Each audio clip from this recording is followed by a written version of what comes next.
ನಮಸ್ತೆ ಪ್ರೀತಿಯ ವಿದ್ಯಾರ್ಥಿಗಳೇ, ನಿಮಗೆಲ್ಲರಿಗೂ ನಮ್ಮ ಯೂಟ್ಯೂಬ್ ಚಾನಲ್ ಮಾಸ್ಟರ್ ಫಿಸಿಕ್ಸ್ ಅಕಾಡೆಮಿಗೆ ಸುಸ್ವಾಗತ. ಇವತ್ತಿನ ದಿವಸ ನಾವು ಪ್ರೀವಿಯಸ್ ಇಯರ್ ಕ್ವಶನ್ಸ್ ನೋಡ್ತಾ ಇದ್ದೀವಿ ಫ್ರಮ್ 2014 ಟು 2020. ಸೊ ಯಾವ ಚಾಪ್ಟರಲ್ಲಿ? ಮೂವಿಂಗ್ ಚಾರ್ಜಸ್ ಆ್ಯಂಡ್ ಮ್ಯಾಗ್ನೆಟಿಸಮಲ್ಲಿ 2022ನಲ್ಲಿ ಈ ಚಾಪ್ಟರ್ಗೆ 14 ಮಾರ್ಕ್ಸ್ನ ಅಲಾಟ್ ಮಾಡಿದ್ದಾರೆ. ಹಾಗಾಗಿ ಮ್ಯಾಕ್ಸಿಮಮ್ 15 ಮಾರ್ಕ್ಸ್ ಬರ್ಬೋದು, ಮಿನಿಮಮ್ 13 ಮಾರ್ಕ್ಸ್ ಬರ್ಬೋದು. So you can expect questions from all this categories. 1 ಮಾರ್ಕಿಂದು ಕ್ವಶನ್ಸ್ ಎಕ್ಸ್ಪೆಕ್ಟ್ ಮಾಡ್ಬೋದು, 2 ಮಾರ್ಕ್ ಕ್ವಶನ್ಸ್ ಎಕ್ಸ್ಪೆಕ್ಟ್ ಮಾಡ್ಬೋದು, 3 ಮಾರ್ಕ್ ಕ್ವಶನ್ಸ್ ಎಕ್ಸ್ಪೆಕ್ಟ್ ಮಾಡ್ಬೋದು, 5 ಮಾರ್ಕ್ ಥಿಯರಿ ಎಕ್ಸ್ಪೆಕ್ಟ್ ಮಾಡ್ಬೋದು, 5 ಮಾರ್ಕ್ ನ್ಯೂಮರಿಕಲ್. ಇದುವರೆಗೂ ಬಂದಿಲ್ಲ ಯಾವತ್ತೂ, ಪ್ರೀವಿಯಸ್ ಇಯರ್ ಕ್ವಶನ್ ಪೇಪರ್ಸ್ ತೆಗೆದು ನೋಡಿದ್ರೆ ಬಂದಿಲ್ಲ. ಬಟ್ ಈ ವರ್ಷ ಹೆಚ್ಚು ವೆಯ್ಟೇಜ್ ಇರೋದ್ರಿಂದ ಬರುವ ಸಾಧ್ಯತೆ ಇದೆ. ಬನ್ನಿ, ತಡ ಮಾಡೋದು ಬೇಡ, ಈ ಚಾಪ್ಟರ್ನ ಪೂರ್ತಿ ರಿವೈಸ್ ಮಾಡೋಣ. ನೀವೀಗಾಗಲೇ ಈ ಚಾಪ್ಟರ್ನ ಕಂಪ್ಲೀಟ್ ರಿವಿಷನ್ ಮಾಡಿದ್ದು ನನಗೆ ಸಾಕಪ್ಪ ಬೇಡ ಅಂತ ಅನ್ಸ್ಕೊಂಡ್ರೆ ದಯವಿಟ್ಟು ಆಗ ತಿಳ್ಕೊಳಕ್ಕೆ ಹೋಗ್ಬೇಡಿ. ಇನ್ನೊಬ್ಬರು ಹೇಳ್ಕೊಡೋದನ್ನು ತಿಳ್ಕೊಳ್ಳೋದ್ರಿಂದ ನಿಮಗೆ ಸಾಕಷ್ಟು ಬೇರೆ ದೃಷ್ಟಿಕೋನದಲ್ಲಿ ಈ ಚಾಪ್ಟರ್ ಗೊತ್ತಾಗುತ್ತೆ. ಜೊತೆಗೆ ನಾನು ಕ್ವಶನ್ಗೆ ಹೇಗೆ ಆನ್ಸರ್ ಬರೆದ್ರೆ ಕಂಪ್ಲೀಟ್ ಮಾರ್ಕ್ಸ್ ಸಿಗುತ್ತೆ ಅನ್ನೋದು ಕೂಡ ಹೇಳ್ಕೊಡ್ತೀನಿ. ಹಾಗಾಗಿ watch this video till the end. ವಿದ್ಯಾರ್ಥಿಗಳೇ, force per unit length between 2 parallel infinitely long current carrying conductors ಏನಿದೆ, ಸಾಕಷ್ಟು ಬಾರಿ ರಿಪೀಟ್ ಆಗಿರ್ತಕ್ಕಂಥ ಪ್ರಶ್ನೆ. ಪ್ರತಿ ಬಾರಿ ಇದ್ರ ಜೊತೆ ಇನ್ನೊಂದು ಕ್ವಶನ್ ಟ್ಯಾಗ್ ಮಾಡಿದ್ದಾರೆ. ಏನದು? And hence define ampere. ಅಂದರೆ ಈ ಡಿರೈವೇಷನ್ ಏನು ಮಾಡ್ತೀರಾ ಅದರ ಸಹಾಯದಿಂದಲೇ ನೀವು 1 ಆ್ಯಂಪಿಯರ್ನ ಡಿಫೈನ್ ಮಾಡಬೇಕು. ಬನ್ನಿ ನೋಡೋಣ ಯಾವ್ಯಾವ ಇಯರಲ್ಲಿ ಈ ಪ್ರಶ್ನೆ ಬಂದಿದೆ ಅಂತ.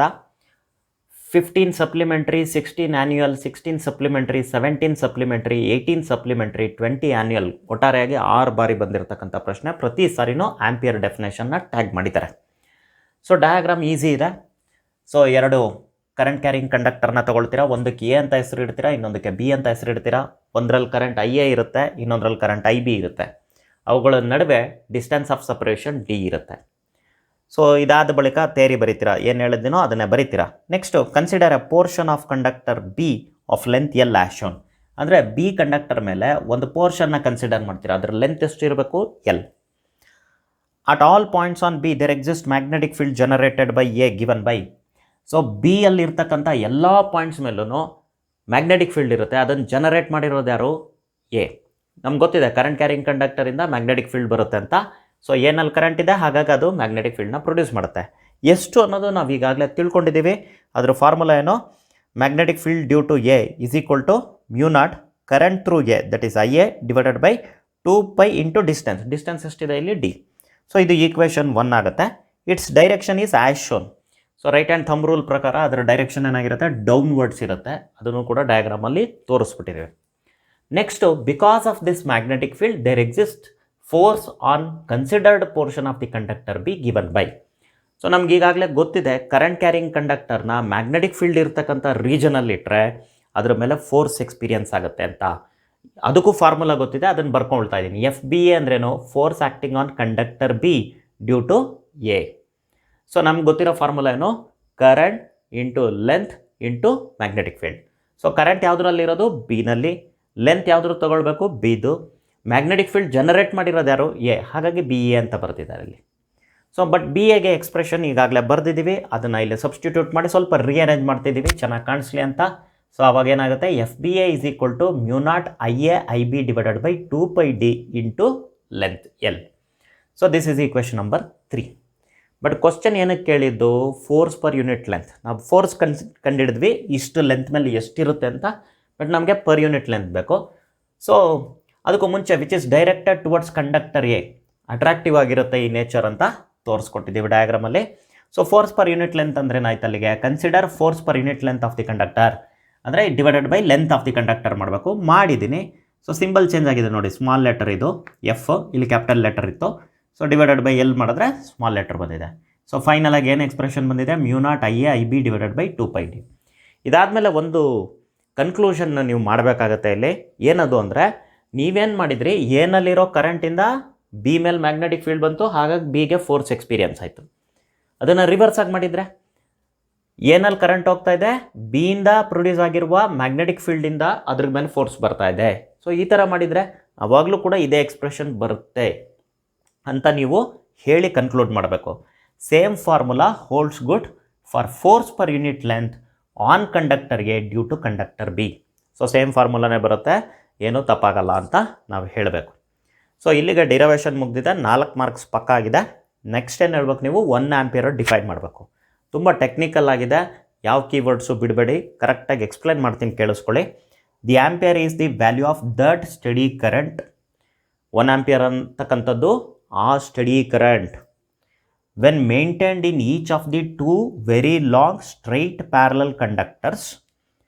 ಯಾವಾಗ ಆ ಕರೆಂಟನ್ನು ನಾವು 2 ಪ್ಯಾರಲಲ್ ಕರೆಂಟ್ ಕ್ಯಾರಿಂಗ್ ಕಂಡಕ್ಟರ್ಸಲ್ಲಿ ಮೇಂಟೈನ್ ಮಾಡ್ತೀವೋ,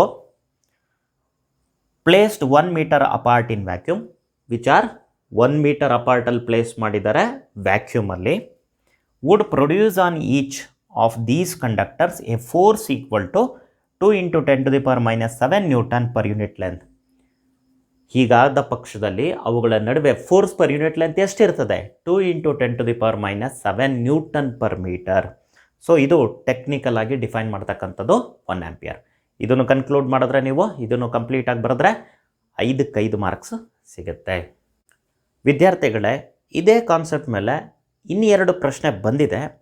ಸೊ ಒಂದು ಮಾರ್ಕಿಗೆ what is the nature of force between 2 parallel carrying conductors carrying current in the same direction. So ಡಯಾಗ್ರಾಮಲ್ಲೂ ಅದೇ ಬರ್ದಿರೋದು, ನಾವು ಥೆರಿನಲ್ಲಿರೋದು ಅದೇ, ಸೇಮ್ ಡೈರೆಕ್ಷನಲ್ಲಿ ಕರೆಂಟ್ ಕ್ಯಾರಿ ಮಾಡ್ತಾಯಿದ್ರೆ ಅವುಗಳ ನಡುವೆ ಇರತಕ್ಕಂಥ ಫೋರ್ಸಿನ ನೇಚರ್ ಏನು ಅಂತ 14 ಆ್ಯನ್ಯುವಲ್ 14 ಸಪ್ಲಿಮೆಂಟ್ರಿನಲ್ಲಿ 1 ಮಾರ್ಕಿಗೆ ಕೇಳಿದ್ದಾರೆ. ಉತ್ತರ ಅಟ್ರಾಕ್ಟಿವ್ ಇನ್ ನೇಚರ್.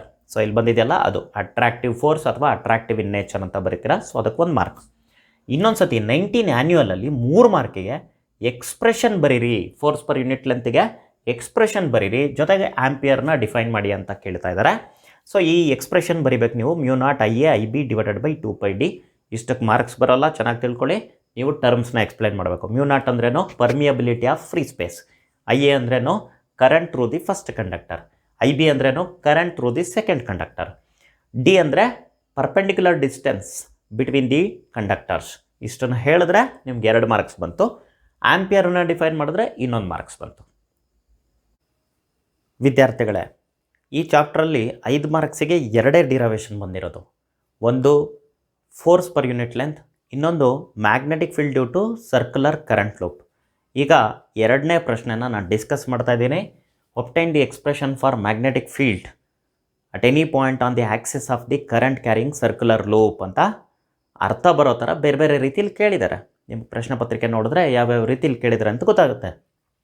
ಸೊ ಮೊದಲಿಗೆ ಬೇಕಾಗಿರೋದು ಸರಿಯಾದ ಡಯಾಗ್ರಾಮ್ ನೀಟಾಗಿ ಬರೀಬೇಕಾಗತ್ತೆ. ಸೊ ನನ್ನ ಹತ್ರ ಸರ್ಕ್ಯುಲರ್ ಲೂಪ್ ಇದೆ, ಅದು ಕರೆಂಟ್ ಐನ ಕ್ಯಾರಿ ಮಾಡ್ತಾ ಇದೆ, ಅದನ್ನು YZ ಪ್ಲೇನಲ್ಲಿ ಇಟ್ಟಿದ್ದೀವಿ. ಆ ಸರ್ಕ್ಯುಲರ್ ಲೂಪಿನ ಸೆಂಟರು ಆರಿಜಿನ್ ಕೋಇನ್ಸೈಡ್ ಆಗ್ತಾ ಇದೆ. ಈ ಸರ್ಕ್ಯುಲರ್ ಲೂಪಿನ ರೇಡಿಯಸ್ ಎಷ್ಟಿದೆ? R. ಇದರ ಆಕ್ಸಿಸ್ ಮೇಲೆ ಎಕ್ಸ್ ಅಷ್ಟು ದೂರದಲ್ಲಿ ಒಂದು ಪಾಯಿಂಟ್ P ಅನ್ನು ಗುರುತು ಮಾಡಿಸ್ಕೊಳ್ತಾ ಇದ್ದೀವಿ. ಈ ಪಾಯಿಂಟ್ Pನಲ್ಲಿ ಎಷ್ಟು ಮ್ಯಾಗ್ನೆಟಿಕ್ ಫೀಲ್ಡ್ ಇದೆ ಈ ಸರ್ಕ್ಯುಲರ್ ಲೂಪಿಂದ ಅನ್ನೋದನ್ನೇ ನಾವು ಈಗ ಡಿರೈವ್ ಮಾಡ್ತಾ ಇರೋದು. ಸೊ ಅಷ್ಟನ್ನು ನಾನು ಇಲ್ಲಿ ಥೇರಿನಲ್ಲಿ ಬರೆದಿದ್ದೀನಿ. ಸೊ ಪಾಯಿಂಟ್ Pನಲ್ಲಿ ನನಗೆ magnetic field due to entire loop ಕಂಡುಹಿಡಿಯೋದು ಗೊತ್ತಿಲ್ಲ. ಬಟ್ ಒಂದು ಕರೆಂಟ್ ಎಲಿಮೆಂಟಿಂದ ಎಷ್ಟು ಬರ್ತದೆ ಅಂತ ನಮಗೆ ಬಯೋಟ್ ಸಾವರ್ಟ್ಸ್ ಲಾ ಹೇಳುತ್ತೆ. ಹಾಗಾಗಿ ಒಂದು ಕರೆಂಟ್ ಎಲಿಮೆಂಟ್ನ at the top of the ಲೂಪ್ನ ಕನ್ಸಿಡರ್ ಮಾಡ್ತಾ ಇದ್ದೀನಿ. ಆ ಕರೆಂಟ್ ಎಲಿಮೆಂಟಿಂದ ಪಾಯಿಂಟ್ Pನಲ್ಲಿ ಎಷ್ಟು ಮ್ಯಾಗ್ನೆಟಿಕ್ ಫೀಲ್ಡ್ ಬರುತ್ತೆ ಅಂತ ಬಯೋಟ್ ಸಾವರ್ಟ್ಸ್ ಲಾ ಮುಖಾಂತರ ಬರಿತಾ ಇದ್ದೀನಿ. ಏನದು? dB = μ0/4π IDL sin θ ಅಂತ ಹೇಳ್ತೀವಿ. sin θ ಅಂದ್ರೇನು? That is the angle between current element and position vector. ಇಲ್ಲಿ ಅದು 90 ಡಿಗ್ರಿ ಇದೆ, ಹಾಗಾಗಿ ಸಿಂಬಲ್ ಕೊಡೋದಕ್ಕೆ ಹೋಗಲಿಲ್ಲ, ಸುಮ್ಮನೆ sin 90 ಡಿಗ್ರಿ ಅಂತ ಬರುತ್ತೆ. sin 90 ಡಿಗ್ರಿ 1 ಆಗುತ್ತೆ. ಸೊ ಹಾಗಾಗಿ ಫೈನಲ್ ಸಿಂಪ್ಲಿಫೈಡ್ ಎಕ್ಸ್ಪ್ರೆಷನ್ ಏನಾಯಿತು? μ0/4π IDL/r². ಅದು ಈಕ್ವೇಷನ್ 1. ಸೊ ಇಲ್ಲಿ ನಮಗೇನು ಗೊತ್ತಿದೆ ಅಂದರೆ ಡೈರೆಕ್ಷನ್ ಆಫ್ dB ಇದೆಯಲ್ಲ, ಅದು perpendicular to both current element and the position vector of the point from the current element ಇರುತ್ತೆ. ಸೊ ಆ ಡೈರೆಕ್ಷನ್ ಇಲ್ಲಿ ತೋರಿಸಿದ್ದೀನಿ ಡಯಾಗ್ರಾಮಲ್ಲಿ. ಈಗ ನನಗೆ ಈ ವೆಕ್ಟರ್ನ ಚೆನ್ನಾಗಿ ಅರ್ಥ ಮಾಡ್ಕೊಳ್ಳೋದಕ್ಕೆ 2 ಕಾಂಪೊನೆಂಟ್ಸ್ ಆಗಿ ಅದನ್ನು ಸ್ಪ್ಲಿಟ್ ಮಾಡ್ತಾ ಇದ್ದೀನಿ ಡಿಬಿನ. ಒಂದು ಅಲಾಂಗ್ ಎಕ್ಸ್ ಆ್ಯಕ್ಸಿಸ್, ಇನ್ನೊಂದು along perpendicular to X axis. So ಈ ಆ್ಯಂಗಲ್ನ θ ಅಂತ ಅಂದ್ಕೊಳ್ತಾ ಇದ್ದೀನಿ. ಸೊ ಹಾಗಾಗಿ ಇದು DBX ಅಂದರೆ ಪ್ಯಾರಲಲ್ ಟು ಎಕ್ಸ್ ಆ್ಯಕ್ಸಿಸ್ ಇರೋ ಕಾಂಪೊನೆಂಟ್ DBX ಆಯಿತು, ಅದು DB cos θ ಆಯಿತು. DB ಪರ್ಪೆಂಡಿಕ್ಯುಲರ್ ಏನಿರುತ್ತೆ ಅದು DB sin θ ಇರುತ್ತೆ. ಬಟ್ ಇಲ್ಲಿ ಇನ್ನೊಂದು ಪಾಯಿಂಟ್ ತುಂಬ ಮುಖ್ಯವಾಗಿ ಬರಿಬೇಕು ನಾವು. ಏನಿದು? Considering diametrically opposite current elements, it can be shown that DBX adds up and DB perpendicular cancels out. ಅಂದರೆ ಇದಕ್ಕೆ ಡಯಾಮೆಟ್ರಿಕಲಿ ಆಪೋಸಿಟ್ ಕರೆಂಟ್ ಎಲಿಮೆಂಟ್ ಯಾವುದು ಇಲ್ಲಿದೆ. ಸೊ ಇದರಿಂದ ನಾನು ಮ್ಯಾಗ್ನೆಟಿಕ್ ಫೀಲ್ಡ್ ತೊಗೊಂಡ್ರೆ ಇಲ್ಲೊಂದು ಡಿ ಬಿ ಬರುತ್ತೆ. So d B x same ಡೈರೆಕ್ಷನಲ್ಲಿರುತ್ತೆ, ಡಿ ಬಿ ಪರ್ಪೆಂಡಿಕ್ಯುಲರ್ ಕೆಳಗಡೆ ಇರುತ್ತೆ. ಸೊ ಇವೆರಡು ಕ್ಯಾನ್ಸಲ್ ಆಗುತ್ತೆ. So diametrically opposite current element ತೊಗೊಂಡ್ರೆ ಪರ್ಪೆಂಡಿಕ್ಯುಲರ್ ಟು ಎಕ್ಸ್ ಆ್ಯಕ್ಸಿಸ್ ಏನು ಕಾಂಪೋನೆಂಟ್ ಇರುತ್ತೆ ಅದು ಕ್ಯಾನ್ಸಲ್ ಔಟ್ ಆಗುತ್ತೆ. ಅದು ತುಂಬ ಇಂಪಾರ್ಟೆಂಟ್ ಪಾಯಿಂಟ್. ಇಲ್ಲಿ ಬರೀಲಿಲ್ಲ ಅಂದರೆ ಮಾರ್ಕ್ಸ್ ಕಟ್ ಆಗುತ್ತೆ. Hence we need to consider only d B x. ಅಂದರೆ ಇನ್ನು ಮುಂದಕ್ಕೆ ನಾವು ಬರೀ ಡಿ ಬಿ ಎಕ್ಸ್ ಮಾತ್ರ ಇಟ್ಕೊಳ್ತೀವಿ, ಯಾಕೆಂದರೆ ಇನ್ನೊಂದು ಕಾಂಪೊನೆಂಟ್ ಇರೋದೇ ಇಲ್ಲ. ಸೊ ಹಾಗಾಗಿ d B x is equal to d B cos theta ಬರ್ಕೊಂಡೆ. ಡಿ ಬಿಗೆ ಆಲ್ರೆಡಿ ಎಕ್ಸ್ಪ್ರೆಷನ್ ಗೊತ್ತಾಗಿದೆ, ಅದನ್ನು ಬರೆದೆ. ಕಾಸ್ ಥೀಟಾ ನೋಡ್ಕೊಳ್ಳಿ, ಜಾಮೆಟ್ರಿಯಲ್ಲಿ ನಾವು ಇದನ್ನು ಥೀಟಾ ಅಂತ ಪ್ರೂವ್ ಮಾಡ್ಬೋದು. ಕಾಸ್ ಥೀಟಾ ಅಂದ್ರೇನು? Adjacent R divided by hypotenuse r ಇದೆ. So capital R divided by small r ಆಗುತ್ತೆ. ಸೊ ಇದನ್ನು ಫರ್ದರ್ ಸಿಂಪ್ಲಿಫೈ ಮಾಡ್ತೀನಿ, ಸ್ವಲ್ಪ ರೀಅರೇಂಜ್ ಮಾಡ್ತೀನಿ, ಡಿ ಎಲ್ ಆ ಕಡೆ ಬರೋಂಗೆ ಬರಿತೀನಿ. So mu naught I capital R divided by 4πr³ into d L. ಇದೇನಿದು ಡಿ ಬಿ ಎಕ್ಸ್ ಎಷ್ಟಿರುತ್ತೆ due to one current element, but ನನಗೆ ಬೇಕಾಗಿದ್ದು ಎಂಟೈರ್ ಲೂಪಿಂದ. ಸೊ ಹಾಗಾಗಿ ಏನು ಮಾಡ್ತೀವಿ, ಸಮೇಷನ್ ಮಾಡ್ತೀವಿ to get the total magnetic field at P due to entire loop. So we are going to do the summation. So summation of D B X ಏನಾಗುತ್ತೆ, total magnetic field. So ಸಮೇಷನ್ನು ಯಾವ್ದು change ಆಗುತ್ತೆ ಅದಕ್ಕೆ ಮಾತ್ರ apply ಆಗುತ್ತೆ. Mu naught I capital R divided by 4πr³ ಇವೆಲ್ಲ constant ಸಮೇಷನಿಂದ ಹೊರಗಡೆ ಬಂತು. So summation of D L ಅಂದರೆ ಇಲ್ಲಿ ಲೆಂತ್ ಎಲಿಮೆಂಟ್ ಏನಿದೆ ಅದನ್ನು ಸಮೇಷನ್ ಸಮೇಟ್ ಮಾಡ್ಕೊಂಡು ಬರ್ತೀನಿ. ಏನಾಗುತ್ತೆ, ಟೋಟಲ್ ಲೆಂತ್ ಸಿಗುತ್ತೆ. ಟೋಟಲ್ ಲೆಂತ್ ಏನು, circumference of the loop. So circumference of the ಲೂಪ್ಗೆ ಎಕ್ಸ್ಪ್ರೆಷನ್ನು 2π ಇಂಟು ರೇಡಿಯಸ್. ಸೊ ಅದನ್ನು ಬರೆದಿದ್ದೀನಿ. ಸೊ ಅದನ್ನು ಎಕ್ಸ್ಪ್ಲೈನ್ ಕೂಡ ಮಾಡಿದ್ದೀನಿ. ಫರ್ದರ್ ಸಿಂಪ್ಲಿಫೈ ಮಾಡಿದ್ರೆ B is equal to mu naught I radius square divided by 2 times position vector in magnitude ಏನಿದೆ ಅದರ ಕ್ಯೂಬ್. ಇದು ಕೂಡ ಫೈನಲ್ ಎಕ್ಸ್ಪ್ರೆಷನ್ ಅಲ್ಲ. ನಾನೇನು ಮಾಡ್ತೀನಿ, ನನಗೆ ಗೊತ್ತಿರೋದೇನೋ ರೇಡಿಯಸ್ ಆಫ್ ದಿ ಲೂಪ್ ಮತ್ತು distance of the point from the centre of the loop. ಎರಡರಲ್ಲಿ ಬರೋ ಥರ ನಾನು ಎಕ್ಸ್ಪ್ರೆಸ್ ಮಾಡಬೇಕು. ಸೊ ಪೈಥಾಗರಸ್ ಥಿಯರಮ್ಗೆ ಹೋಗ್ತೀನಿ. ಸೊ ಪೈಥಾಗರಸ್ ಥಿಯರಮಲ್ಲಿ ಆರ್ ಅಂದರೆ ಇದು ಹೈಪೋಟೆನಸ್, ಅದಕ್ಕೇನು ಎಕ್ಸ್ಪ್ರೆಷನ್ ಬರೀಬೋದು ನಾನು, root of r² plus x². So ಅದನ್ನು ಇಲ್ಲಿಗೆ ತಂದರೆ ರೂಟು ಇದೆ, ಕ್ಯೂಬ್ ಇದೆ. ಸೊ ಎರಡು ಸೇರಿಕೊಂಡ್ರೆ ಹೋಲ್ ಟು ದಿ ಪವರ್ 3/2 ಆಗುತ್ತೆ. ಸೊ ಇದು ಫೈನಲ್ ಎಕ್ಸ್ಪ್ರೆಷನ್. ಇಷ್ಟು ನೀಟಾಗಿ ಬರೆದ್ರೆ, ತಪ್ಪಿಲ್ದಿರ ಬರೆದ್ರೆ ನಿಮ್ಗೆ 5/5 ಸಿಗ್ತದೆ. ಸೈಕ್ಲೋಟ್ರಾನ್ ಮೇಲೆ ಸಾಕಷ್ಟು ವೆರೈಟಿ ಆಫ್ ಕ್ವಶನ್ಸ್ ಬಂದಿದೆ. ವಾಟ್ ಈಸ್ ಸೈಕ್ಲೋಟ್ರಾನ್ ಅಂತ 16 ಆ್ಯನ್ಯುಯಲ್ 20 ಸಪ್ಲಿಮೆಂಟ್ರಿಲಿ 1 ಮಾರ್ಕಿಗೆ ಕೇಳಿದ್ದಾರೆ. Cyclotron is a device which accelerates charged particle to desired kinetic energy ಅಂತ ಹೇಳ್ತಾ ಇದ್ದೀವಿ. ಅಂದರೆ ಕೊಟ್ಟಿರ್ತಕ್ಕಂಥ ಚಾರ್ಜಡ್ ಪಾರ್ಟಿಕಲ್ನ ನಮಗೆ ಬೇಕಾಗಿರೋಷ್ಟು ಕೈನೆಟಿಕ್ ಎನರ್ಜಿ ಕೊಡೋದಕ್ಕೆ ಬಳಸ್ತಕ್ಕಂತಹ ಡಿವೈಸ್ ಅದು. ಡಯಾಗ್ರಾಮ್ನ ನೀಟಾಗಿ ಲೇಬಲ್ ಮಾಡಿ ಬರೀರಿ ಅಂತ ಕೇಳಿದ್ದಾರೆ 2 ಮಾರ್ಕ್ಸಿಗೆ. 20 ಸಪ್ಲಿಮೆಂಟ್ರಿ, 20 ಆ್ಯನ್ಯುಯಲ್ ಮತ್ತು 19 ಸಪ್ಲಿಮೆಂಟ್ರಿಲಿ. ಸೊ ಮೊದಲಿಗೆ ನೀವು 2 ಡೀಸ್ನ ಬರ್ಕೊಂಬಿಡಿ. ಸೊ ಈ ರೆಡ್ ಕಲರ್ ಇರೋದನ್ನು ನಾವು ಡೀಸ್ ಅಂತ ಕರಿತೀವಿ. ಮಧ್ಯದಲ್ಲಿ ಒಂದು ಸೋರ್ಸ್ ಆಫ್ ಚಾರ್ಜ್ ಇರುತ್ತೆ. ಸೊ ಅದು ಸ್ಪೈರಲ್ ಪಾತ್ ಹಾಕ್ಕೊಂಡು ಸೊ ಈ ಡಿ ಇಂದ ಹೊರಗಡೆ ಬರುತ್ತೆ, ಅದು ಎಕ್ಸಿಟ್ ಪೋರ್ಟು. ಅದು ಡಿಫ್ಲೆಕ್ಟ್ ಆಗೋದಕ್ಕೆ ಒಂದು ಡಿಫ್ಲೆಕ್ಷನ್ ಪ್ಲೇಟ್ ಇದೆ. ಇಡೀ ಅಪಾರೇಟಸ್ನ ನಾವು ಒಂದು ವ್ಯಾಕ್ಯೂಮ್ ಚೇಂಬರಲ್ಲಿ ಇಟ್ಟಿದ್ದೀವಿ. ಸೊ ಈ ಕಡೆ D1 ಮತ್ತು D2ಗೆ ನಾವು ಆಸಿಲೇಟರ್ ಕನೆಕ್ಟ್ ಮಾಡ್ತಾ ಇದ್ದೀವಿ. ಸೊ ಇಷ್ಟು ನೀಟಾಗಿ ಡಯಾಗ್ರಾಮ್ ಬರೆದ್ರೆ ನಿಮ್ಗೆ 2 ಮಾರ್ಕ್ಸ್ ಬರುತ್ತೆ. ಪ್ರಿನ್ಸಿಪಲ್ ಆಫ್ ಸೈಕ್ಲೋಟ್ರಾನ್ 1 ಮಾರ್ಕಿಗೆ 20 ಆ್ಯನ್ಯುಯಲಲ್ಲಿ ಒಂದೇ ಸತಿ ಕೇಳಿದ್ದಾರೆ. ಸೊ ಇದು 2 ರೀತಿ ಬರಿಬೋದು. ಇಲ್ಲಿ ಒಂದು ರೀತಿ ನಾನು ಕೊಟ್ಟಿದ್ದೀನಿ. The frequency of revolution of the charged particle in magnetic field is independent of its velocity. ಅಂದರೆ ಈ ಫ್ರೀಕ್ವೆನ್ಸಿ ಏನಿದೆ ಅಥವಾ time period of revolution of charged particle inside the magnetic field ಅಥವಾ ಇನ್ಸೈಡ್ ದಿ ಸೈಕ್ಲೋಟ್ರಾನ್ ಏನಿದೆ that is independent of velocity of the charged particle. ಜೊತೆಗೆ and in every turn the charged particle is accelerated using electric field. Between the dees ಬರುತ್ತಲ್ಲ ಆವಾಗ ಪ್ರತಿ ಸಾರಿ electric field ಅದನ್ನು accelerate ಮಾಡುತ್ತೆ, ಈ ಥರ ಹೇಳ್ಬೋದು. ಇನ್ನೊಂದು ರೀತಿ ಹೇಳ್ತಾರೆ, the magnetic field is use to turn the charged particle and electric field is use to accelerate the charged particle ಅಂತ. ಒಟ್ಟಾರೆಯಾಗಿ ಸೈಕ್ಲೋಟ್ರಾನ್ ಹೇಗೆ ವರ್ಕ್ ಆಗುತ್ತೆ ಅನ್ನುವ ಒಂದು ಸಂಕ್ಷಿಪ್ತ ಸಾರಾಂಶ ಏನು ಬರೀತೀರಾ, ದಟ್ ಈಸ್ ಪ್ರಿನ್ಸಿಪಲ್. ಸೈಕ್ಲೋಟ್ರಾನ್ ಫ್ರೀಕ್ವೆನ್ಸಿಗೆ ಎಕ್ಸ್ಪ್ರೆಷನ್ ಬರೀರಿ ಮತ್ತು ಟರ್ಮ್ಸ್ನ ಎಕ್ಸ್ಪ್ಲೈನ್ ಮಾಡಿ ಅಂತ 2 ಮಾರ್ಕಿಗೆ 18 ಸಪ್ಲಿಮೆಂಟ್ರಿಲಿ ಕೇಳಿದ್ದಾರೆ. ಸೊ ಫ್ರೀಕ್ವೆನ್ಸಿ ಆಫ್ ಸೈಕ್ಲೋಟ್ರಾನ್ ಏನಿದೆ that is equal to QB divided by 2πm. Q ಅನ್ನೋದು charge of the particle, B ಅಂತಕ್ಕಂಥದ್ದು magnitude of external magnetic field, M ಅಂತಕ್ಕಂಥದ್ದು mass of the charged particle. ನೀಟಾಗಿ ಬರೆದ್ರೆ 2 ಮಾರ್ಕ್ಸ್. ಅಪ್ಲಿಕೇಶನ್ಸ್ನ ಬೇರೆ ಬೇರೆ ರೀತಿ ಕೇಳಿದ್ದಾರೆ. 3 ಮಾರ್ಕಿಗೆ 3 ಕೇಳಿದ್ದಾರೆ 14 ಆ್ಯನ್ಯುಯಲಲ್ಲಿ. 2 ಮಾರ್ಕಿಗೆ 2 ಅಪ್ಲಿಕೇಶನ್ಸ್ ಕೇಳಿದ್ದಾರೆ. 14 ಸಪ್ಲಿಮೆಂಟ್ರಿನಲ್ಲಿ 1 ಮಾರ್ಕಿಗೆ 1 ಅಪ್ಲಿಕೇಶನ್ 18 ಆ್ಯನ್ಯುಯಲಲ್ಲಿ ಕೇಳಿದ್ದಾರೆ. ಸೊ 3 ಕೊಡ್ತಾ ಇದ್ದೀನಿ. ಸೊ ಕ್ವಶನ್ ಯಾವ ಥರ ಬರುತ್ತೋ ಆ ಥರ ನೋಡ್ಕೊಂಡು ಉತ್ತರ ಬರೀರಿ. ಟು ಆಕ್ಸಲರೇಟ್ ಚಾರ್ಜ್ಡ್ ಪಾರ್ಟಿಕಲ್ ಅಥವಾ to accelerate charges to high energies, ಕೊಟ್ಟಿರ್ತಕ್ಕಂಥ ಚಾರ್ಜಸ್ನ ಹೈ ಎನರ್ಜೀಸ್ಗೆ ಆಕ್ಸಲರೇಟ್ ಮಾಡೋದು, ಅದೊಂದೇ ಅಪ್ಲಿಕೇಶನ್ ಇರೋದು ಆ್ಯಕ್ಚುಲಿ ಬೇಸಿಕ್ ಆಗಿರೋದು. ಅದರಿಂದ ಇನ್ನೇನೇನು ಮಾಡ್ತೀವಿ ಅದು ಕೂಡ ಅಪ್ಲಿಕೇಶನ್ ಆಗುತ್ತೆ. ಅದನ್ನು 2 ಬರೆದಿದ್ದೀನಿ. ಸೊ ನೀವು ಹೈ ಎನರ್ಜೆಟಿಕ್ ಚಾರ್ಜಡ್ ಪಾರ್ಟಿಕಲ್ನ ಏನಕ್ಕೆ ಬಳಸ್ಕೊಳ್ಬೋದು? ಟು ಟ್ರಿಗರ್ ನ್ಯೂಕ್ಲಿಯರ್ ರಿಯಾಕ್ಷನ್ಸ್ನ ಟ್ರಿಗರ್ ಮಾಡೋದಕ್ಕೆ ಬಳಸ್ಬೋದು. ಆ ಹೈ ಎನರ್ಜೆಟಿಕ್ ಚಾರ್ಜಡ್ ಪಾರ್ಟಿಕಲ್ನ ಸಿಂಥಸೈಸ್ ಮಾಡೋದಕ್ಕೆ ಬಳಸ್ಕೊಳ್ಬೋದು ಹೊಸ ರೇಡಿಯೋ ಆಕ್ಟಿವ್ ಎಲಿಮೆಂಟ್ಸ್. ಸೊ ಇದು 3 ಮಾರ್ಕಿಗೆ ಇಷ್ಟು ಬರಿಬೇಕಾಗತ್ತೆ. ವಿದ್ಯಾರ್ಥಿಗಳೇ, ಆಂಪಿಯರ್ ಸರ್ಕ್ಯೂಟಲ್ ಲಾ ಕೂಡ ಸಾಕಷ್ಟು ಬಾರಿ ರಿಪೀಟೆಡ್ ಆಗಿ ಕೇಳಿದ್ದಾರೆ. ಬರೀ ಅದರ ಸ್ಟೇಟ್ಮೆಂಟ್ನ 1 ಮಾರ್ಕಿಗೆ 15 ಆ್ಯನ್ಯುಯಲ್, 19 ಸಪ್ಲಿಮೆಂಟ್ರಿ, 20 ಸಪ್ಲಿಮೆಂಟ್ರಿನಲ್ಲಿ ಕೇಳಿದ್ದಾರೆ. ಸ್ಟೇಟ್ಮೆಂಟ್ ಜೊತೆಗೆ ಪ್ರೆಸೆಂಟ್ ಇಟ್ ಮ್ಯಾಥಮೆಟಿಕಲಿ ಅಂತ 2 ಮಾರ್ಕಿಗೆ 14 ಸಪ್ಲಿಮೆಂಟ್ರಿನಲ್ಲಿ ಕೇಳಿದ್ದಾರೆ.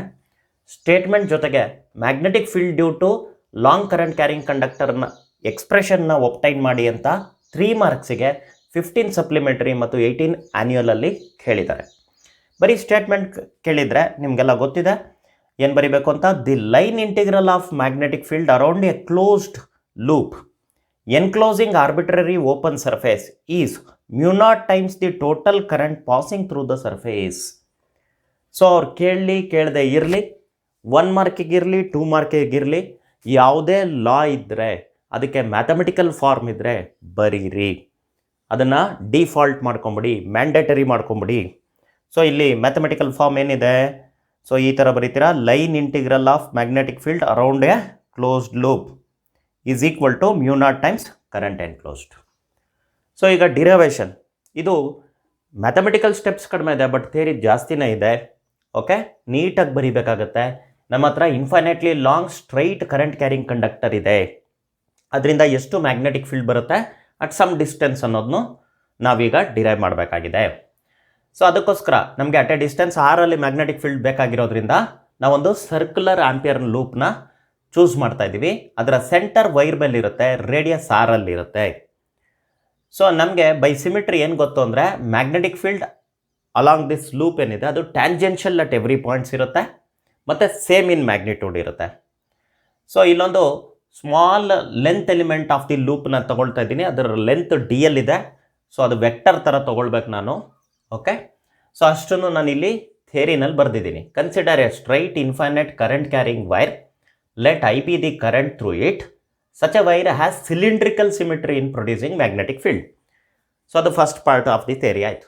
ನೆಕ್ಸ್ಟ್ ನಮಗೆ ಡಿರೈವೇಷನ್ಗೋಸ್ಕರ ಏನು ಬೇಕು ಕನ್ಸ್ಟ್ರಕ್ಷನ್, ಅದನ್ನು ಬರಿತಾ ಇದ್ದೀನಿ. Consider circular Amperian loop of radius r perpendicular to the wire and having center on the wire. ಎಂಥ ಆಂಪಿಯರನ್ ಲೂಪ್ ತೊಗೊಳ್ಬೇಕು ಅನ್ನೋದನ್ನ ಇಲ್ಲಿ ವಿವರಿಸ್ತಾ ಇದ್ದೀನಿ. ನೆಕ್ಸ್ಟು ಆ ಲೂಪ್ ತೊಗೊಂಡಿರೋದ್ರಿಂದ ನನಗೇನು ಅಡ್ವಾಂಟೇಜ್ ಅದನ್ನು ವಿವರಿಸ್ತಾ ಇದ್ದೀನಿ. By symmetry at all points on the loop magnitude of B is same and is tangential at every point. So ಈಗ applying Ampere circuital law we get. So ಏನು ಬರುತ್ತೆ, ಆಂಪಿಯರ್ ಸರ್ಕ್ಯೂಟಲ್ ಲಾನ mathematical form ಇಲ್ಲಿ ಬರ್ಕೊಂಡಿದ್ದೀನಿ. ಅದನ್ನು equation 1 ಅಂತ ಕರಿತಾ ಇದ್ದೀನಿ. ಸೊ LHS ಅಲ್ಲಿ B.dl ಬರುತ್ತಲ್ಲ, ಅದು BDL ಆಗುತ್ತೆ.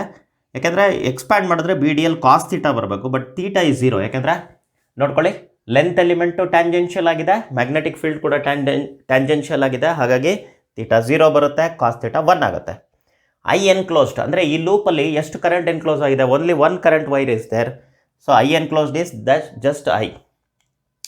ಸೊ ಈಕ್ವೇಷನ್ 1 ಅನ್ನು ನಾನು ಈಗ ಏನಂತ ಬರಿಬೋದು, BDL okay over a closed loop is equal to μ0 I ಅಂತ ಬರಿಬೋದು. ಸೊ ನೆಕ್ಸ್ಟು ಈ ಇಂಟಿಗ್ರೇಷನ್ ಏನಿದೆ ಬಿಗೆ ಅಪ್ಲೈ ಆಗಲ್ಲ, ಯಾಕೆಂದರೆ B constant everywhere. So B ಹೊರಗಡೆ ಬಂತು, ಇಂಟಿಗ್ರೇಷನ್ ಆಫ್ DL ಮಾಡ್ಬೇಕು ನಾನು. So is equal to μ0 I. So integration of DL ಅಂದ್ರೇನು, ಲೆಂತ್ ಎಲಿಮೆಂಟ್ನ ನಾನು ಇಂಟಿಗ್ರೇಟ್ ಮಾಡಿದ್ರೆ over a close loop which is in circular shape, ನನಗೆ ಸರ್ಕಂಫರೆನ್ಸ್ ಆಫ್ ದಿ ಸರ್ಕಲ್ ಸಿಗುತ್ತೆ. ಅದಕ್ಕೆ ನೆಕ್ಸ್ಟ್ ಸ್ಟೆಪ್ಪಲ್ಲಿ ಈ ಇಂಟಿಗ್ರೇಷನ್ ಆಫ್ DL ಏನಾಗುತ್ತೆ, 2πr ಆಗುತ್ತೆ. ಸೊ ನಮಗೆ ಬೇಕಾಗಿದ್ದ ಎಕ್ಸ್ಪ್ರೆಷನ್ ಮ್ಯಾಗ್ನೆಟಿಕ್ ಫೀಲ್ಡ್ಗೆ, ಹಾಗಾಗಿ 2πrನ ಆ ಕಡೆ ಕಳಿಸಿದ್ದೀವಿ. So final expression for magnetic field is μ0 I divided by 2πr. ಇಷ್ಟು ಬರೆದ್ರೆ ನೀಟಾಗಿ 3 ಮಾರ್ಕ್ಸ್ ಸಿಗುತ್ತೆ. Conversion of galvanometer into ammeter, conversion of galvanometer into volt meter ಕೂಡ ಸಾಕಷ್ಟು ಬಾರಿ ರಿಪೀಟ್ ಆಗಿದೆ. ಗ್ಯಾಲೋನೋಮೀಟರ್ ಇಂಟು ಅಮ್ಮೀಟರ್ಗೆ 3 ಮಾರ್ಕ್ಸ್ ಅಲಾಟ್ ಮಾಡಿದ್ದಾರೆ. 15 ಆ್ಯನ್ಯುಯಲ್, 19 ಸಪ್ಲಿಮೆಂಟ್ರಿ, 20 ಸಪ್ಲಿಮೆಂಟ್ರಿನಲ್ಲಿ ಬಂದಿದೆ. ಸೊ ಮೊದಲಿಗೆ ನೀವು ಗ್ಯಾಲೋನೋಮೀಟ್ರ್ ಹೇಗಿರುತ್ತೆ ಅಂತ ಬರೀತೀರಾ. ಸೊ ಜಿ ಅನ್ನೋದು ಗ್ಯಾಲೋನೋಮೀಟ್ರ್, ಅದರ ರೆಸಿಸ್ಟೆನ್ಸ್ ಏನಿದೆ ಅದು R G. So full scale deflection current ಏನಿದೆ ಅದು ಐ ಜಿ. ಅಂದರೆ ಎಷ್ಟು ಕರೆಂಟ್ ಹೋದರೆ ಅದು ಫುಲ್ ಡಿಫ್ಲೆಕ್ಷನ್ ತೋರಿಸುತ್ತೆ ಅಂತ. ಸೊ ಇದನ್ನು ಕನ್ವರ್ಟ್ ಮಾಡೋದಕ್ಕೆ ಅಮ್ಮೀಟರ್ ಆಗಿ ನೀವೊಂದು ಲೋ ವ್ಯಾಲ್ಯೂ ಶಂಟ್ ರೆಸಿಸ್ಟೆನ್ಸ್ನ ಕನೆಕ್ಟ್ ಮಾಡುತ್ತೆ in parallel to the galvanometer, ಅದನ್ನು ತೋರಿಸಿದ್ದೀವಿ. ಸೊ ಈ ಅಮ್ಮೀಟರ್ ಏನಿದೆ ಅದರ ರೇಂಜು 0 to I, ಅಂದರೆ 0 ಕರೆಂಟ್ ಇದ್ದಾಗ 0 ಡಿಫ್ಲೆಕ್ಷನ್ ತೋರಿಸುತ್ತೆ, ಐ ಕರೆಂಟ್ ಇದ್ದಾಗ ಫುಲ್ ಸ್ಕೇಲ್ ಡಿಫ್ಲೆಕ್ಷನ್ ಕರೆಂಟ್ ತೋರಿಸುತ್ತೆ. ಸೊ ನಾವಿಲ್ಲಿ ಒಳಗಡೆ ಗ್ಯಾಲೋನೋಮೀಟರ್ ಒಳಗಡೆ ಅಮ್ಮೀಟರ್ ಒಳಗಡೆ ಏನಾಗ್ತಿದೆ ಅಂತ ನೋಡಿದಾಗ ಐ ಅಂತ ಬಂದಿರೋ current through galvanometer I G ಆಗಿ ಹೋಗುತ್ತೆ, through shunt I minus I G ಆಗಿ ಹೋಗುತ್ತೆ. ಸೊ ಈ ಥರ ಸರ್ಕ್ಯೂಟ್ ಡಯಾಗ್ರಾಮ್ ಬರ್ಕೊಳ್ತೀರಾ. ಆರ್ ಜಿ ಗ್ಯಾಲೋನೋಮೀಟರ್ ರೆಸಿಸ್ಟೆನ್ಸ್ ಅಂತ ಹೇಳ್ತೀರಾ, I G full scale deflection current ಅಂತ ಹೇಳ್ತೀರಾ. So to convert given galvanometer into ammeter of range 0 to I, a suitable shunt RS to be connected in parallel as shown. ಏನು ಮಾಡಬೇಕು ಅಂತ ಹೇಳ್ತಾ ಇದ್ದೀರಾ. ಈಗ ಇವೆರಡು ಪ್ಯಾರಲಲ್ ಕಾಂಬಿನೇಷನಲ್ಲಿ ಇರೋದ್ರಿಂದ ಯಾವುದೋ ಎರಡು ರೆಸಿಸ್ಟರ್ಸು, ಒಂದು ಗ್ಯಾಲೋನೋಮೀಟರ್ ರೆಸಿಸ್ಟೆನ್ಸ್, ಇನ್ನೊಂದು ಶಂಟ್ ರೆಸಿಸ್ಟೆನ್ಸ್. ಸೊ ನಮಗೇನು ಗೊತ್ತಿದೆ, potential difference across those two resistor should be same. So ಹಾಗಾಗಿ P D across R S is equal to P D across R G. So P D across resistance ಅಂದರೆ current into resistance ಅಂತ. ಹಾಗಾಗಿ ಇಲ್ಲಿ current ಎಷ್ಟಿದೆ ನೋಡಿ, I minus I G, resistance ಎಷ್ಟಿದೆ R S, so ಅದನ್ನು multiply ಮಾಡ್ಕೊಂಡಿದ್ದೀನಿ. ಇಲ್ಲಿ ಕರೆಂಟ್ ಎಷ್ಟಿದೆ ಐ ಜಿ, ಇಲ್ಲಿ ರೆಸಿಸ್ಟೆನ್ಸ್ ಎಷ್ಟಿದೆ ಆರ್ ಜಿ, ಅವೆರಡು ಮಲ್ಟಿಪ್ಲೈ ಮಾಡ್ಕೊಂಡಿದ್ದೀನಿ. ಸೊ ಅದನ್ನು ಆರ್ ಎಸ್ಸಿಗೋಸ್ಕರ ನಾನು ಬರೆದ್ರೆ ಈ ಥರದ ಎಕ್ಸ್ಪ್ರೆಷನ್ ಬರುತ್ತೆ, ಏನು, I G divided by I minus I G into R G. So ಇಷ್ಟು ಬರೆದ್ರೆ ನೀಟಾಗೆ ನಿಮಗೆ 3 ಮಾರ್ಕ್ಸ್ ಬರ್ತದೆ. ಸೊ ಅದೇ ನಾನು ಗ್ಯಾಲೋನೋಮೀಟರ್ ಇಂಟು ವೋಲ್ಟ್ ಮೀಟರ್, ಈ ಪ್ರಶ್ನೆ 3 ಮಾರ್ಕಿಗೆ 17 ಆ್ಯನ್ಯುಯಲ್ 17 ಸಪ್ಲಿಮೆಂಟ್ರಿನಲ್ಲಿ ಕೇಳಿದ್ದಾರೆ. ಅದಕ್ಕೇನು ಬರೀಬೇಕು? ಸೊ ಮೊದಲಿಗೆ ಗ್ಯಾಲೋನೋಮೀಟರ್ ಬರ್ಕೊಳ್ತೀನಿ. ಸೊ ಜಿ ಅಂದರೆ ಗ್ಯಾಲೋನೋಮೀಟರ್, ಆರ್ ಜಿ ಅಂದರೆ ಅದರ ರೆಸಿಸ್ಟೆನ್ಸ್, ಐ ಜಿ ಅಂದರೆ full scale deflection current. So ಇದನ್ನು ವೋಲ್ಟ್ ಮೀಟರ್ ಆಗಿ ಕನ್ವರ್ಟ್ ಮಾಡೋಕ್ಕೆ 0 to V ರೇಂಜ್, ಅಂದರೆ 0 ಇದ್ದಾಗ 0 ಡಿಫ್ಲೆಕ್ಷನ್ ತೋರಿಸುತ್ತೆ, ವಿ ವೋಲ್ಟೇಜ್ ಅಪ್ಲೈ ಮಾಡಿದ್ರೆ ಫುಲ್ ಸ್ಕೇಲ್ ಡಿಫ್ಲೆಕ್ಷನ್ ತೋರಿಸುತ್ತೆ. ನಾವೊಂದು ಹೈ ರೆಸಿಸ್ಟೆನ್ಸ್ ಸೀರೀಸಲ್ಲಿ ಕನೆಕ್ಟ್ ಮಾಡಬೇಕು ಗ್ಯಾಲೋನೋಮೀಟರ್ಗೆ, ಸೊ ಅದು ವೋಲ್ಟ್ ಮೀಟರ್ ಆಗಿ ಕನ್ವರ್ಟ್ ಆಗುತ್ತೆ. ಸೊ ವಿ ವೋಲ್ಟ್ಸ್ ಕೊಟ್ಟರೆ ಏನಾಗಬೇಕು, ಕರೆಂಟ್ ಐ ಜಿ ಫ್ಲೋ ಆಗಬೇಕು. ಕರೆಂಟ್ ಐ ಜಿ ಫ್ಲೋ ಆಗಬೇಕಂದ್ರೆ ಫುಲ್ ಸ್ಕೇಲ್ ಡಿಫ್ಲೆಕ್ಷನ್ ಬರಬೇಕು. ಅದನ್ನು ಡಯಾಗ್ರಾಮಲ್ಲಿ ತೋರಿಸಿದ್ದೀವಿ. R G galvanometer resistance, I G full scale deflection current. So ಏನು ಮಾಡಬೇಕು ಅಂತ ಬರಿತಾ ಇದ್ದೀವಿ, to convert given galvanometer into 0 to V range volt meter, a suitable high resistance R has to be connected in series as shown. From the diagram we have. So diagram ಅಲ್ಲಿ ನೋಡಿ, V ಅನ್ನೋದು voltage across the voltmeter ಆಯಿತು. So that is also given by Ohm's law, that is current into resistance. So current into resistance ಮಾಡ್ಬೇಕಾದ್ರೆ ನೋಡಿ, I G ಇವೆರಡು ಸೀರೀಸಲ್ಲಿ ಇರೋದ್ರಿಂದ R G plus R. So next ಈ ಐ ಜಿ ಈ ಕಡೆ ಬರುತ್ತೆ. So V by I G ಆಯಿತು, that is equal to R G plus R ಇದೆ. ಸೊ ಆರ್ ಜಿನ ಆ ಕಡೆ ತೊಗೊಂಡೋದ್ರೆ ಮೈನಸ್ ಆರ್ ಜಿ ಆಗುತ್ತೆ. ಸೊ ಟೋಟಲ್ ಒಟ್ಟಿಗೆ ಬರ್ದಿದ್ದೀನಿ ಇಲ್ಲಿ. So required series resistance is equal to V divided by I G minus R G. So ಇಷ್ಟು ಬರೆದ್ರೆ ಮತ್ತೆ 3 ಮಾರ್ಕ್ಸ್ ಸಿಗುತ್ತೆ. ಸೊ ಈ conversion of galvanometer into volt meter base ಮಾಡಿಕೊಂಡು ಒಂದು ನ್ಯೂಮರಿಕಲ್ ಕೂಡ ಬಂದಿದೆ 2 ಮಾರ್ಕ್ಸಿಗೆ 16 ಸಪ್ಲಿಮೆಂಟ್ರಿನಲ್ಲಿ. ಸೊ ಅದು ಗ್ಯಾಲೋನೋಮೀಟರ್ ರೆಸಿಸ್ಟೆನ್ಸ್ ಅನ್ನೋ ಬದಲು ಕಾಯಿಲ್ ರೆಸಿಸ್ಟೆನ್ಸ್ ಅಂತ ಕೊಟ್ಟಿದ್ದಾರೆ. ಸೊ ಅದು 12 ಓಮ್ ಇದೆ. Full scale deflection current 4 milli ampere ಇದೆ, ಅಂದರೆ 4 × 10⁻³ ಆಂಪಿಯರ್. ವೋಲ್ಟ್ ಮೀಟರ್ ಏನಿದೆ ಅದು ವೋಲ್ಟ್ ಮೀಟರ್ನ ರೇಂಜ್ ಏನಿದೆ ಅದು 24 ವೋಲ್ಟ್ಸ್ ಅಂತ ಕೊಟ್ಟಿದ್ದಾರೆ. ಸೊ ಡೈರೆಕ್ಟಾಗಿ ಫಾರ್ಮುಲಾ ಬರೀತೀವಿ, we have R is equal to V by I G minus R G given ಬರ್ಕೊಳ್ತೀರಾ. ಆಮೇಲೆ direct formula, then direct substitution. So 24/4 ಅಂದರೆ 6 ಆಗುತ್ತೆ, 10⁻³ ಮೇಲೆ ಹೋದರೆ +3 ಆಗುತ್ತೆ, ಅಂದರೆ 6000 ಆಯಿತು, -12. ಸೊ 6000 - 12 ಅಂದರೆ 5988 ಓಮ್ ಬರುತ್ತೆ. ಸೊ ಇಷ್ಟು ನೀಟಾಗಿ ಬರೆದ್ರೆ 2 ಮಾರ್ಕ್ಸ್. ವಿದ್ಯಾರ್ಥಿಗಳೇ, ಇಲ್ಲೊಂದು ಪ್ರಶ್ನೆ, mention the expression for force acting on a moving charge in an external magnetic field ಅಂತ ಕೇಳಿದ್ದಾರೆ. 1 ಮಾರ್ಕಿಗೆ 14 ಸಪ್ಲಿಮೆಂಟ್ರಿ 19 ಆ್ಯನ್ಯುಯಲಲ್ಲಿ. ಸೊ ಎಕ್ಸ್ಪ್ರೆಷನ್ ನಿಮಗೆಲ್ಲ ಗೊತ್ತಿದೆ, QVB sin θ. ಸೊ ಈ 14 ಸಪ್ಲಿಮೆಂಟ್ರಿನಲ್ಲಿ ಎಕ್ಸ್ಪ್ಲೈನ್ ದಿ ಸಿಂಬಲ್ಸ್ ಅಂತ ಕೇಳಿದ್ದಾರೆ, 19 ಆ್ಯನ್ಯುಯಲಲ್ಲಿ ಕೇಳಿಲ್ಲ.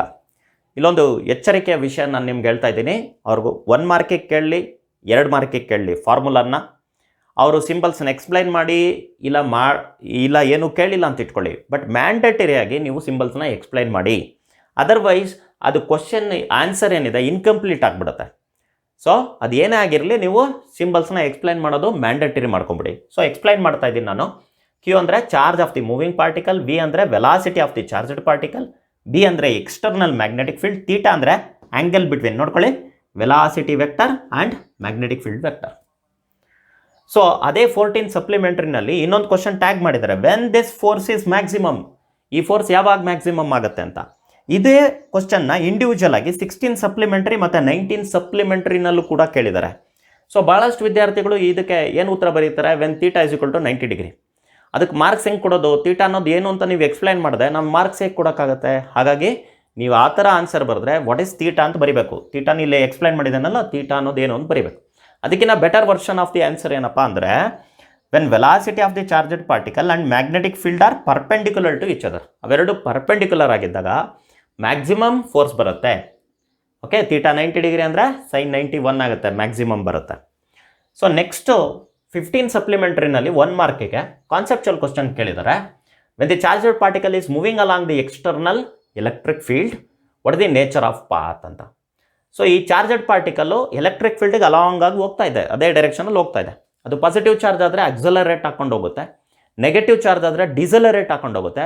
ಬಟ್ ಪಾತ್ ನೇಚರ್ ಏನಿರುತ್ತೆ, ಸ್ಟ್ರೈಟ್ ಲೈನ್ ಇರುತ್ತೆ ಅಥವಾ ಸ್ಟ್ರೈಟ್ ಪಾತ್, ಅದಕ್ಕೆ 1 ಮಾರ್ಕ್. 16 ಆ್ಯನ್ಯುವಲಲ್ಲಿ 2 ಮಾರ್ಕಿಗೆ what is toroid, mention the expression for magnetic field produced by the toroid inside the toroid ಅಂತ ಕೇಳಿದ್ದಾರೆ. ಸೊ ಟೊರೈಡ್ ಅನ್ನೋದೇನು, it is a device use to produce high magnetic field, high magnetic ಫೀಲ್ಡ್ನ produce ಮಾಡ್ತಕ್ಕಂಥ ಒಂದು device. Magnetic field inside the ಟೊರೈಡಿಗೆ expression ಏನು, μ0 ಕೇಳಿಸ್ಕೊಳ್ಳಿ. ಇಲ್ಲಿ ವಾಟ್ ಈಸ್ ಟೊರೈಡಿಗೆ 1 ಮಾರ್ಕು, ನೀವು ಫಾರ್ಮುಲಾ ಬರೆದ್ರೆ 1 ಮಾರ್ಕ್. ಅವ್ರು ಎಕ್ಸ್ಪ್ಲೈನ್ ಮಾಡಿ ಅಂತ ಕೇಳಿಲ್ಲ ಟರ್ಮ್ಸ್ನ, ಬಟ್ ನಾನು ಅದನ್ನು ಮ್ಯಾಂಡೇಟರಿ ಮಾಡ್ಕೊಳ್ಳಿ ಅಂತ ಹೇಳಿದ್ದೀನಿ, ಹಾಗಾಗಿ ಎಕ್ಸ್ಪ್ಲೈನ್ ಮಾಡ್ತಾ ಇದ್ದೀನಿ. μ0 ಅಂದರೆ permeability of free space, N ಅಂದರೆ number of turns per unit length, I ಅಂದರೆ current through the toroid. So next 2 ಮಾರ್ಕಿಗೆ 19 ಸಪ್ಲಿಮೆಂಟ್ರಿನಲ್ಲಿ expression for magnetic field produce due to solenoid inside the solenoid ಅಂತ ಕೇಳಿದ್ದಾರೆ, ಎಕ್ಸ್ಪ್ಲೈನ್ ಟರ್ಮ್ಸ್ ಅಂತ ಕೇಳಿದ್ದಾರೆ. ಇಲ್ಲೊಂದು interesting ವಿಷಯ ನಿಮ್ಗೆ ಗೊತ್ತಿದೆ. ಸೊ ಟೊರೈಡ್ ಆಗಿರಲಿ ಸೊಲನೈಡ್ ಆಗಿರಲಿ ಮ್ಯಾಗ್ನೆಟಿಕ್ ಫೀಲ್ಡ್ ಇನ್ಸೈಡ್ಗೆ ಎಕ್ಸ್ಪ್ರೆಷನ್ ಸೇಮ್ ಇರುತ್ತೆ. ಸೊ ಇದೇ ಎಕ್ಸ್ಪ್ರೆಷನ್ ಬರೆದು ಇದೇ ಥರ ನೀವು ಟರ್ಮ್ಸ್ ಎಕ್ಸ್ಪ್ಲೈನ್ ಮಾಡಿದ್ರೆ 2 ಮಾರ್ಕು ಸಿಗುತ್ತೆ. ವಿದ್ಯಾರ್ಥಿಗಳೇ, force on conductor of length L vector kept in uniform magnetic field ಅಂತ 1 ಮಾರ್ಕಿಗೆ 18 ಸಪ್ಲಿಮೆಂಟ್ರಿನಲ್ಲಿ ಕೇಳಿದ್ದಾರೆ. ಅವ್ರು ವೆಕ್ಟರ್ ಸಿಂಬಲ್ಸ್ ಕೊಟ್ಟಿರೋದ್ರಿಂದ ನಾನು ವೆಕ್ಟರ್ ಫಾರ್ಮುಲಾನೇ ಬರೆದಿದ್ದೀನಿ. F B vector is equal to I into L cross B ಅಂತ ಬರೆದಿದ್ದೀನಿ. ಸೊ ಅವರು ಸಿಂಬಲ್ಸ್ ಏನು ಎಕ್ಸ್ಪ್ಲೈನ್ ಮಾಡೋ ಅವಶ್ಯಕತೆ ಇಲ್ಲ, ಯಾಕಂದರೆ ಕ್ವಶನಲ್ಲೇ ಅವರು ಸಿಂಬಲ್ಸ್ ಕೊಟ್ಬಿಟ್ಟಿದ್ದಾರೆ. ಸೊ 2 ಮಾರ್ಕ್ಸಿಗೆ 20 ಸಪ್ಲಿಮೆಂಟ್ರಿನಲ್ಲಿ when this force is maximum and when this force is minimum, ಅಂದರೆ force acting on the current carrying conductor kept in uniform magnetic field, ಯಾವಾಗ ಅದು ಮ್ಯಾಕ್ಸಿಮಮ್ ಆಗಿರುತ್ತೆ, ಯಾವಾಗ ಅದು ಮಿನಿಮಮ್ ಆಗಿರುತ್ತೆ ಅಂತ. ಸೊ ಇದನ್ನು ಇದನ್ನು ಮ್ಯಾಗ್ನಿಟ್ಯೂಡಿಗೆ ಬರೆದ್ರೆ F B is equal to I L B sine theta ಅಂತ ಗೊತ್ತಿದೆ. ಸೊ ಥೀಟಾ ಅನ್ನೋದೇನು ಎಲ್ ಮತ್ತು ಬಿ ನಡುವೆ ಇರೋ ಆ್ಯಂಗಲ್. ಸೊ ಸೈನ್ ಥೀಟಾ 1 ಆಗಿದ್ರೆ ಮ್ಯಾಕ್ಸಿಮಮ್, ಹಾಗಾಗಿ ಥೀಟಾ 90 ಡಿಗ್ರಿ ಇರಬೇಕು. ಬರೀ ಥೀಟಾ 90 ಡಿಗ್ರಿ, ಥೀಟಾ 0 ಡಿಗ್ರಿ ಅಂತೆಲ್ಲ ಬರೀಬೇಡಿ. ಸೊ ಅದನ್ನು ಎಕ್ಸ್ಪ್ಲೈನ್ ಮಾಡೋದು ಈ ಥರ ಮಾಡ್ಬೇಕು ನೀವು, when conductor and magnetic field are perpendicular to each other. So ಆಮೇಲೆ ಬೇಕಿದ್ರೆ ಥೀಟಾ 90 ಡಿಗ್ರಿ ಅಂತ ಬರೀರಿ. ಸೊ ಕಂಡಕ್ಟರ್ ಈ ಥರ ಇರಬೇಕು, ಮ್ಯಾಗ್ನೆಟಿಕ್ ಫೀಲ್ಡ್ ಈ ಥರ ಇರಬೇಕು. 90 ಡಿಗ್ರಿ ಇದ್ದಾಗ ಮ್ಯಾಕ್ಸಿಮಮ್ ಫೋರ್ಸ್ನ ಎಕ್ಸ್ಪೀರಿಯನ್ಸ್ ಮಾಡುತ್ತೆ. ಮಿನಿಮಮ್ ಯಾವಾಗ, when conductor is parallel or anti parallel to the magnetic field. So conductor ಮತ್ತು ಮ್ಯಾಗ್ನೆಟಿಕ್ ಫೀಲ್ಡ್ ಏನಾಗಿರಬೇಕು, ಪ್ಯಾರಲಲ್ ಇರಬೇಕು, ಇಲ್ಲ ಆ್ಯಂಟಿ ಪ್ಯಾರಲಲ್ ಇರಬೇಕು. ಥೀಟಾ 0 ಡಿಗ್ರಿ ಅಥವಾ ಥೀಟಾ 180 ಡಿಗ್ರಿ ಇದ್ದೆ ಸೊ ನಮಗೆ ಮಿನಿಮಮ್ ಫೋರ್ಸ್ ಎಕ್ಸ್ಪೀರಿಯನ್ಸ್ ಆಗುತ್ತೆ. ಕರೆಂಟ್ ಸೆನ್ಸಿಟಿವಿಟಿ ಅಂತ 1 ಮಾರ್ಕಿಗೆ ಕೇಳಿದ್ದಾರೆ. 18 ಸಪ್ಲಿಮೆಂಟ್ರಿನಲ್ಲಿ ಡಿಫೈನ್ ಅಂತ ಕೇಳಿರ್ತಕ್ಕಂಥದ್ದು. It is defined as deflection produced in the galvanometer per unit current flowing through the galvanometer. So ಅದನ್ನು ಡಿಫೈನ್ ಮಾಡಿದ್ಮೇಲೆ ಮ್ಯಾಥಮೆಟಿಕಲ್ ಫಾರ್ಮ್ ಇರೋದ್ರಿಂದ ಬರಿತಾ ಇದ್ದೀನಿ, deflection produce divided by current flowing through the galvanometer. What is Lorentz force ಅಂತ 1 ಮಾರ್ಕಿಗೆ 17 ಸಪ್ಲಿಮೆಂಟ್ರಿನಲ್ಲಿ ಕೇಳಿದ್ದಾರೆ. So what ಅಂತ ಕೇಳಿರೋದು ಇದು ಎಕ್ಸ್ಪ್ರೆಷನ್ನ ಕೇಳಿಲ್ಲ. ಸೊ ಅದೇನದು, the vector sum of magnetic force and the electric force acting on a moving charge in a region containing both magnetic field and electric field. So ಒಂದು ರೀಜನಲ್ಲಿ electric field ಇದ್ದು magnetic field ಇದ್ದು ಆ ರೀಜನಲ್ಲಿ charged particle move ಆಗ್ತಾ ಇದ್ರೆ ಅದರ ಮೇಲೆ magnetic force ಇರುತ್ತೆ, ಎಲೆಕ್ಟ್ರಿಕ್ ಫೋರ್ಸ್ ಇರುತ್ತೆ, ಅವೆರಡರದ್ದು ವೆಕ್ಟರ್ ಸಮ್ ಮಾಡಿದ್ರೆ ಅದು ಲಾರೆಂಜ್ force.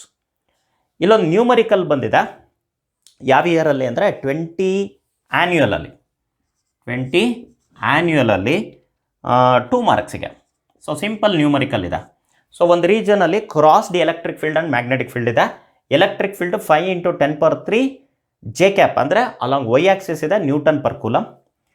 Magnetic field 0.1 K cap ಅಂದರೆ ಅಲಾಂಗ್ ಝೆಡ್ ಆಕ್ಸಿಸ್ ಇದೆ, tesla is the unit. So ಅಲ್ಲಿ ಚಾರ್ಜಡ್ ಪಾರ್ಟಿಕಲ್ಸ್ನ ಅಲಾಂಗ್ ಎಕ್ಸ್ ಆಕ್ಸಿಸ್ನ ಅವರು ಕಳಿಸ್ತಾ ಇದ್ದಾರೆ, ಡಿಫ್ರೆಂಟ್ ವೆಲಾಸಿಟೀಸಲ್ಲಿ ಹೋಗ್ತಾ ಇದೆ. ಯಾವ ವೆಲಾಸಿಟಿಯಲ್ಲಿ ಹೋಗ್ತಾ ಇರೋ ಪಾರ್ಟಿಕಲ್ ಅನ್ಡಿಫ್ಲೆಕ್ಟೆಡ್ ಆಗಿ ಮೂವ್ ಆಗುತ್ತೆ ಅಂತ ಕೇಳಿದ್ದಾರೆ. ಸೊ ಇದು ವೆಲಾಸಿಟಿ ಸೆಲೆಕ್ಟರ್ ಕಾನ್ಸೆಪ್ಟ್ ಮೇಲೆ ಬೇಸ್ ಆಗಿದೆ. ಸೊ ವೆಲಾಸಿಟಿ ಸೆಲೆಕ್ಟರಲ್ಲಿ ನಮ್ಗೆ ಗೊತ್ತಿದೆ ಯಾವ ವೆಲಾಸಿಟಿ ಸೆಲೆಕ್ಟ್ ಆಗೋದು, E/B. ಸೊ ಇಗೆ ಸಬ್ಸ್ಟಿಟ್ಯೂಟ್ ಮಾಡಿದೆ, ಬಿಗೆ ಸಬ್ಸ್ಟಿಟ್ಯೂಟ್ ಮಾಡಿದೆ, ಫೈನಲ್ ಆನ್ಸರ್ 50 × 10⁻³ ಮೀಟರ್/ಸೆಕೆಂಡ್ ಬರ್ತಾ ಇದೆ. ವಿದ್ಯಾರ್ಥಿಗಳೇ, ಇಲ್ಲಿಗೆ previous year questions on chapter moving charges and magnetism ಮುಗಿದಿದೆ.